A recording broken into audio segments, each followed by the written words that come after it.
আজকে বানাচ্ছি নিরামিষ ঝুরঝুরে চিঁড়ের পোলাও। তার জন্য প্রথমেই বেশ কিছুটা সর্ষের তেল কড়াইতে দিয়ে ভালোভাবে গরম হলে দিয়ে দেব বাদামগুলোকে ভেজে তুলে নেব। আর তারপর ওই আরও একটু তেল দিয়ে ওই কড়াইতে দিয়ে দেব টুকরো করে রাখা সবজি। এখানে আমি বিনস, গাজর আর আলু নিয়েছিলাম। তোমরা চাইলে তোমরা পছন্দ মতো সবজি দিতে পারো।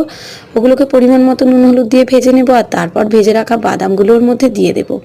আর দিয়ে দেবো সামান্য একটু চিনি, স্বাদটা ব্যালেন্স করার জন্য। এদিকে পরিমাণ মতো চিড়ে নিয়ে ভালোভাবে ধুয়ে নিতে হবে জল পাল্টে পাল্টে। এবার চিড়েগুলোকে এই সিদ্ধ করা ভেজে নেওয়া সবজিগুলোর মধ্যে দিয়ে দেব। দিয়ে খুব ভালোভাবে সমস্ত কিছুকে একসাথে 2 থেকে 3 মিনিট ভেজে নেব। আর নুন চিনির ব্যালেন্সটা ঠিক আছে কি চেক করে নিয়ে আবারও প্রয়োজন হলে দিয়ে গরম গরম পরিবেশন করে দেবো। ব্যাস, তাহলেই রেডি হয়ে গেল নিরামিষ দিনের দারুণ একটি জলখাবার। কেমন লাগলো অবশ্যই জানিও। ভালো লাগলে অবশ্যই একটি লাইক দিও আর বাড়িতে বানিয়ে জানিও কেমন হয়েছিল।